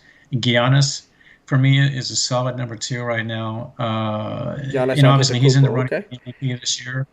I know Embiid is there, Giannis is there, and I know Giannis has at least one MVP right now. But he's what I like to refer to, I think anyway, as a silent leader. This is a kid who came in the game kind of in a lot of ways like an Hakeem Olajuwon. Some language issues, still developing his game. Uh, but look at where the guy is now, and that's through hard work. These aren't things that are just given to these guys. They had to work. These skill sets weren't what they are now. These guys really have had to work at this, and it's had to be developed, in Yeah. season, as they've gone along. But there are guys that continue to work at their game. They want to be the best they can be. And you don't hear about, off the court distractions and those type of Yeah. things. And that's again, like we talked about with football. That's what I like to see out of premier athletes. Conduct yourself off the court like you should be on the court. And these are the type of examples you need. And that's what I like with Giannis. His game is obviously rock solid. He continues to develop all aspects of it. And he's another guy that I can see winning two, possibly three chips. And we'll see where his numbers are at, by the time it's all said and done. I think it's going to be pretty No, I impressive. agree, definitely. I like what you got there. My two is a little different. I have actually a Luca. I have Luka Doncic as my Yeah, number this is two. solid, solid. Obviously, right now he's averaging 34, 8, and 8, 22 and 17, fourth in the West. So that's really good that he has his team there right now. The last 10 games are 7 and 3. So definitely above 500 in the last 10 games. His stats though for the last 10, he's played in 9 games, 37 points, 10 rebounds, 8 assists. That's just insane. And then he had a 5 game stretch there where 3 out of the 5 games he had point totals of 50, 51, and 60 in 3 of those 5 games. That's insane. I mean, that's insane. That's somebody that's just literally just saying, "Hey, I'm going to put this team on my back and just see what I can do with this." I mean, he obviously has the 60-20, the one thing that has never happened, ever. We've never seen that happen before. Um, Obviously, him being two on my list, they're fourth in the West, so they are a little bit. I mean, I'm not saying that that's terrible, obviously, but um, he's still got some work to do with that team. And obviously, Yeah, I get that he's putting up the points, and it's great. He's on fire right now, but at some point, you still got to help these guys out. They can't put up 50 and that was 60 my a point. game. They can't. They got to get some rest into, and somebody else has got to help these guys out. That's exactly it, but that's why I had to look at three. And really just, literally complimenting you on what you just mentioned, because I really can't add to that in regards to him personally. I would like to, as you mentioned, you got to have guys step up around you, and that's where he's hurting bad, and they hover just above 500 because of this, and it's gonna bite them in the backside like it always. They had a great run last year, but eventually it bites you in the Yeah. backside, and he can carry a team in spurts, but you can't ask the guy to carry for an entire season. This is the problem that Joker has. You wear these guys Yep. down, and so you do need them. They don't have anything left to Yep. give, and it's no fault of their own. It's you're not No, I helping. agree. I But agree. I love his game. He came into this season in better shape than he did last season. So I think he's working to keep, to correct those issues. But I love his game. But I love his game. He reminds me in a lot of ways of Larry Bird. He really does. And I'm curious again with every guy on this list. I'm curious to see if they stay healthy, stay motivated. I'm really curious to see where they'll be at the end of their Yeah, careers. definitely. But I So love Lucas Luca. 3, is that who you said you have on your list? That's his Yes, number. So sir. number 3 Yes, for me sir. is Yes, actually sir. Kevin Durant. And this is why. So I'm Okay. going to explain why so people understand. We're talking about right now. So I'm talking about to this day, what they've done recently. So I'm not sitting here saying that he's top 5 in the league or anything like that, but playing right Sure. now because here's his stats. He's a 30 30 points, 6 rebounds, 5 assists. Now, those stats right there, that's the highest points per game, highest rebounds per game, and highest assists per games. Also, he has the highest field goal percentage, 3-point percentage, and free throw percentage ever in his career since the Achilles injury. He's highest on all those. The last 10 games, they're 9 and 1. In his last 10 games, he's played all 10 games, which is impressive too. He played all 10 games, 36 and 5. That's what he's at right now. He has literally brought the Brooklyn Nets to where everybody thought, and they're kind of out of the playoffs. They're back and forth between that 8 spot or whatever, this and that. To now they are now what are they, second in the East now? They're second in the East now. I get Kyrie has been playing great too. Kyrie's definitely stepped up. I'm not going to take anything away from what he's been doing on that team. The team's actually been playing great. Obviously, Jacques Vaughn has a lot to do with that also. But what Kevin Durant has been doing, and to look at that stat and realize that all of his points per game, rebound, all that is higher after an injury like that, and he's somebody like we brought up with Jordan. They always say he's just a scorer. He's a scorer. Yeah, he can rebound here and there, but they never thought Kevin Durant could pass. He's getting players involved too. He's rebounding like he should. And Yes. I mean, we Yes. all know what kind of a scorer he is. But to have his team all of a sudden second in the West now, 9 and 1 in his last games, and to have all those after an Achilles injury like that, recently, I think he's showing the same thing that like a lot of people that LeBron is saying is he's showing up father time in my opinion to be able to still do this in the years that he's in too.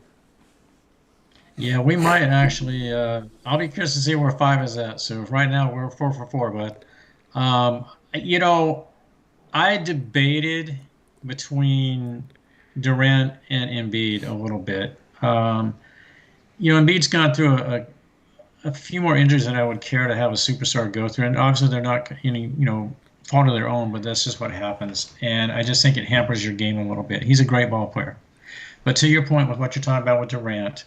Now, if I were looking at just a list of athletes that I look to carry the league forward, I would have put Embiid in there because Durant's on the backside.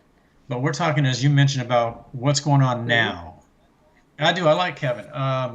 I'm not thrilled with his partner in crime, so to speak. But we won't go into that. That's for a different issue with Kyrie. But with Kevin coming off the injury, like you mentioned, where they're at right now, he's even defied for me at times what I thought would be, a guy in decline, particularly coming off the severe injury like you were talking Yeah. about. And I thought that would really hamper his game. But he worked through it. Obviously they're dealing with the Celtics, potentially a couple other teams with Cleveland, Milwaukee as to who might get to the finals. But it looks like, Jersey will have a solid chance to get there. And if they do, it's going to be based in large part on what Kevin's doing. Um, and so again, back to your point about what's going on currently, you can't really downplay what he's doing with New Jersey Yeah. right now. You have to acknowledge and recognize So that. so he's You have he's number to. 4 on your list then, huh? He Wow. is Okay. good. Now for my five, I really like what Jason Tatum's doing. Yeah. I really do. I thought, when he first came into the league, I thought he was more of a project than I would have cared to deal with. I wasn't, and as he progressed, I didn't feel like he was progressing quickly enough, if you will. Um, but over the last couple of seasons, he's began to refine his game. He's become the leader that I thought they would need if they were going to have any success. Granted, he's got some help in Brown, and a few other guys, obviously. But here's my exclamation point on where I think they are with him as an individual and the Celtics as a team. You transition away from all the problems they had, with the coach from last year, him being removed, bringing a new system, a new coach, and you still succeed. You're still excelling. That's Hmm? adaptability, and that's part of being a great leader and a great player. Yeah. And I just think, and Tatum's a rock solid, all star. It's not just fan voting. I believe, he's one of those guys that deserves to be there every year. The stats speak for that. Yeah. Um, and obviously they're an odds-on favorite to potentially, if not, win the championship, to at least get to the finals. But I love his game. I love his maturity. And another guy that I'm curious to see where he's going to be after it's all said and done. I would like to see him stick it out with the Celtics, run his career through the Celtics, and see what he can continue to bring to that Yeah. legacy. Because they've had a severe drought there for a long time. So I'd like to see what happens with that. But I like Tatum. Definitely.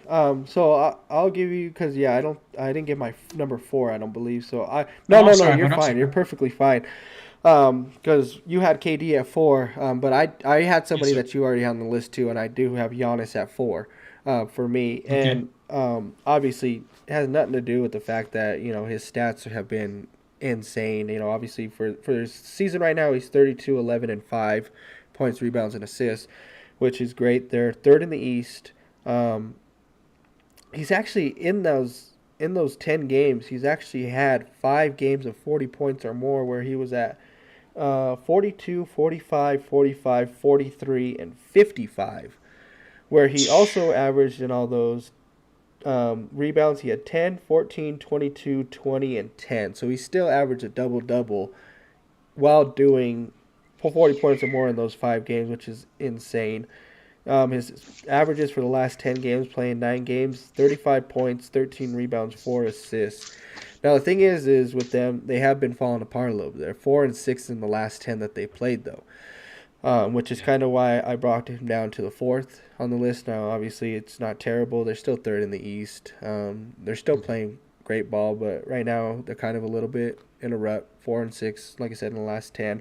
But as far as him, though, his numbers are insane, which is why he makes this list. We're still talking about him, but obviously we're talking about what they're doing for the team too. On top of that, this isn't just, we're not looking like MVP wise. All this is going off of are you bettering your team? What has your Yep. team been doing recently? Type stuff. And then which why this leads into my number five, which might be a little bit of a debate for you. You might not like, but my number five is LeBron. Um, Okay. and the reason he's averaging 28, 8, and 6. He's a little bit down as far as the assists wise, but we all know it's because AD's been out. I was gonna say, but yeah, Westbrook coming off the bench has been doing a lot more assisting. He's still getting close to his triple doubles a game, so he's getting that off where LeBron's having to be that scorer, which is going into me where he has those back to back 40-point games. Now, this is impressive because of the fact that he's trying to get this team, which is 12th in the West right now, this team looked depleted. And I mean, depleted. And obviously, when AD comes back, AD changes that whole entire team for sure. But right now, it's that's LeBron who's changing that team and who is actually picking that team up. They are 5-5 in the last 10, 500, which is fine for a team that's still trying on the up and coming. But his last 10 games, he's 31, 7 and 7, and that's prime LeBron numbers again right there. 31, 7 and 7 for a career. He averages. Well, we just talked about 28, 7 and 7. So he's back to his prime stuff in year 20. And he's trying to get this Lakers team to get, whether it just be in the playing game or just get to the playoffs, and that's pretty impressive for me oh, it too. is, but it And is, especially with a team that's especially at 38. that at that age, and then and to be a team that's depleted like that, whereas like Russ moving to coming off the bench, they were having trouble at the beginning. I mean, they looked terrible. They were awful at the beginning of the year. And I'll tell you what, if AD comes back, gets healthy, Russ is filling in great off the bench, and I think he's taken that role on, to great measures. And, if LeBron still plays at, the level he's still playing at, at his age right now, if they get into the playoffs, I think that's pretty impressive. And some of these teams that are, down there in the West, they may not want to see him. That's a tough team when they're all healthy and ready to go. Russ, LeBron, and AD, they could be problems. You know what I mean? So I just think LeBron right now, and like I said, this is just right now what he's been doing. The back to back 40-point games is impressive for him. I know he has to score a lot more. He has to take a little bit more into effect. To get this team where they need to be. So that's why he makes my list for me as of right now. Yeah, and I think, but even with Memphis and the Nuggets occupying the top two spots right now, I believe, I think even with that, it's still fairly wide open. And I do agree with you. I'll never take away from LeBron's game. He is a fantastic ball player. Like we talked about, he's an absolute top 10, top five in the history of the game. But what he's doing right now, it speaks volumes to his game at his age, picking up the slack when he knows he has to because AD's out. Like you said, Westbrook coming off the bench. And, Westbrook hasn't exactly been stellar coming off the bench. There's been hits and misses with that. So you have to appreciate what LeBron's doing. So I think it's a solid pick, but I like it. Sounds good. All right, everybody. Well, I think we have come to the end of the show here. We went a little bit over like we normally do. I know we usually try to stick around that like hour and a half range for you guys, but like I said, this is one of those shows where we were just really into. Excited about the list. Excited about kind of adding some new things for you guys, on this podcast for you. So definitely reach out to us. Let us know what you guys feel about the list, even both lists. Our top 5 players right now. Let us know what your guys' lists are, and then obviously our top 12 of all time list too. Let us know how you guys felt about it. Like I said, I had fun making this. This list is actually definitely something fun that I enjoy doing. I enjoy looking up all this stuff. I enjoy making lists. I enjoy doing this. To be completely honest with you, I've done a all-time quarterbacks list myself, which was actually just as fun to do too. Maybe sometime down the road, that's something we can maybe look at doing again too, if everybody enjoyed something like this. But definitely appreciate everybody tuning in tonight. Like I said, another fun night, Mike. Wouldn't you say? Bud, real quick, once again, tremendous job with the list. I was impressed when you first presented it to me. That's why I wanted to get it, on the podcast. It deserved its own episode, if you will. It was just that good. The amount of research you put into it was just over the top. You couldn't have done a better job with it. Folks, real quick, 2 things. One is always thanks for joining us. Hopefully you enjoyed the show.